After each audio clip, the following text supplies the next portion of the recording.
Hi, I'm David Byes, your host for True Leadership, a show about impact-driven people and initiatives at Mississippi State. I'm joined today by Dr. John Eric Smith. Dr. Smith wrote a story in the conversation called Normal Human Body Temperature and What Normal Means. And he's joining us today to talk about that. Thanks for being with us, Dr. Smith. Thank you for having me. Good to be with you today. There's a lot of talk these days about body temperature, and so you walk in a place and folks are shooting a laser at your head, trying to see if what your temperature is, if you're safe to come in or not. So, historically, we've all grown up knowing that our normal body temperature is 98.6. Talk to us about how that number came to be. How did that get determined to be normal? So that number originates from like the 1800s. In 1871, there's a book published by Dr. Wunderlich, a German physician. Mm-hmm. He tested 25,000 people in normal conditions, in healthy conditions, and looked at what the temperature range was they experienced, and found that normal was in the 96s to just over 100 degrees in a normal, healthy person. The thing that everybody seemed to take away from that article is that the mean median was 98.6, and that number stuck and kind of been carried out since that point. Well, that certainly makes sense. We're looking way back though to get that get that evidence. I wonder how that's changed over time.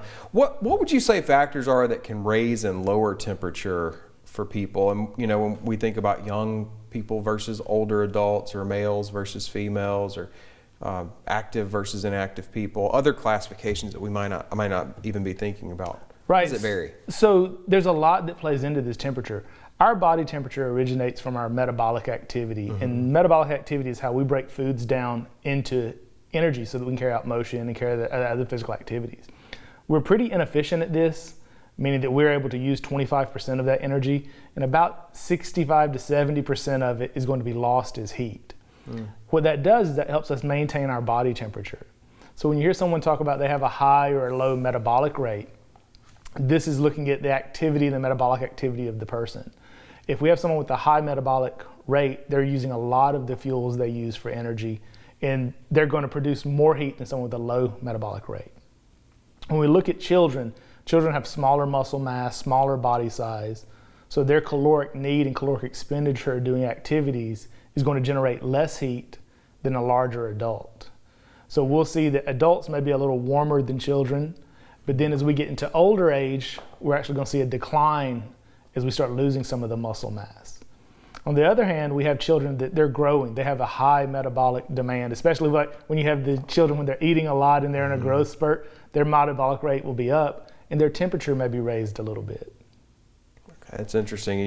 Just anecdotally, I have a 4-year-old, and she's at the Child Development Center here on campus, and they're checking temperatures as we drop off and pick up every day.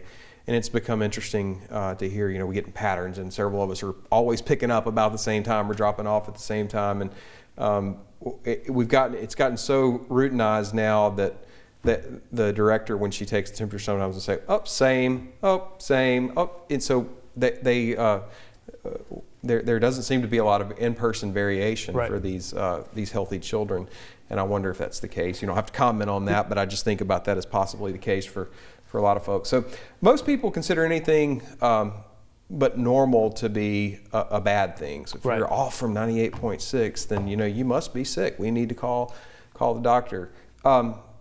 What's the good, the bad, and the ugly of raised temperature? So I think one of the things we first need to understand is how are we assessing that temperature? When we look at the 98.6 degree temperature, that is a rectal thermistor measure. And when we look at what's defined as fever, that's 100.4 with a rectally measured temperature. If we move to an oral temperature, a 99.5 is considered a fever. So where we're taking the temperature in the body is going to be largely dependent on what numbers representing illness or stress, inflammation, things like that. So when we look at fever, a lot of people view fever as a bad thing, but it's one of the body's defenses to actually take on pathogens that we may be exposed to. When we look at tissues, all tissues have a temperature range they function the best at. And when we look at most of the pathogens, it's under temperatures or temperatures below 98.6 or that normal body temperature. So if we can raise the temperature a little bit, we can start damaging those cells or reducing their reproducibility in the spread of the virus within the host. Oh, fascinating. So if our temperatures aren't all exactly 98.6, but more of a range around that number, is the range very narrow? And should we seek medical help if we exceed that acceptable range? So one of the things I recommend is like find out what your normal range is. Like everybody is an individual. Right. We try to group everybody into this is the shoe that fits all people. That 98.6, right? And it is not 98.6. And you can see this some in people like, hey, I get cold easy or I get hot easy. That's going to be a reflection of their metabolic activity and how much heat they're producing. And if you're somebody that gets cold easy, you may have a temperature lower than 98.6 as your normal. And if you above, you may have a higher normal. Right. I think when you see deviations from your normal, you need to figure out what that deviation is for. If you have a number that's constantly off the presumed norm of everybody, that may be something to discuss with your physician. Good deal.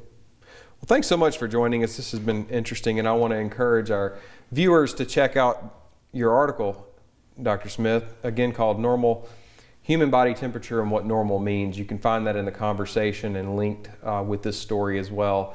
Thanks y'all for joining us for this segment. We'll be back in just a bit with more. Meeting the challenges of a changing world. It's a responsibility we take seriously at Mississippi State University. Today, our outstanding faculty are on the job with a passion that places them among the best in the business. We're launching new classroom models, investing in world-changing research, and providing a college experience that's second to none. Though things may look different, our sights have never been higher. Hello, I'm David Byes, back with you in our True Leadership Show. I'm joined this segment with Dr. Molly Zuckerman, here to talk with us about a story that she's written to help us understand a little bit about the history of plagues and pandemics and how they've played out in history and what the meaning is for us now in the time of COVID-19. Thanks for joining us, Dr. My pleasure. Zuckerman. So, how are scientists to study infectious diseases able to study infectious diseases of the past? You know, looking back at skeletal remains like you do, what's left in a skeleton to give us insight into Sure. these So things? from skeletal remains, we have two different sets of evidence. We have information which is available on the skeleton, whether it's viewed through a microscope or what we call macroscopically, just looking at a skeleton and looking for particular signs and patterns of markers on the skeleton. Different diseases will, in some cases, leave different distinctive marks or patterns of marks across the skeleton. And these disease markers can be useful for determining what condition a person suffered from in the past, how long they experienced that, and how severe its symptoms were. In addition to that, skeletal material will also record ancient biological molecules, such as proteins or DNA from pathogens, which are microorganisms that cause infectious disease, such as bacteria and viruses. And the skeleton can capture some of the DNA or proteins from those organisms, and then we can reconstruct what a person suffered from and also learn about the evolutionary history of that disease-causing microorganism, whether it's a bacteria, a virus, or something similar to that. That is fascinating, and to know that's happening right here at Mississippi State is so exciting. So how can gaining a better understanding of long-term processes related to disease help us to comprehend present-day infections and better prepare for future ones? And if you got any examples, we'd love to hear those. Sure. So within the study of the history of infectious disease, what we're particularly interested in examining is something very similar to what modern public health professionals are looking at. And that is what we identify as ultimate causes, kind of the deepest, most powerful, and fundamental causes of a given phenomenon. And we can contrast that with looking at proximate causes, which are kind of the shallower or immediate causes of a phenomenon. So when we look at the history of infectious disease, what we're interested in are its ultimate causes. And when we look at how those diseases impact human societies, what are the ultimate causes of those impacts? And typically those ultimate causes are rooted in history. They are found deep within long-term historical processes. So we can look deep within history, facilitated by genetic evidence, by skeletal evidence, by archaeological evidence, sometimes by evidence from literature, by evidence from historical documents, and from our ancient biomolecules.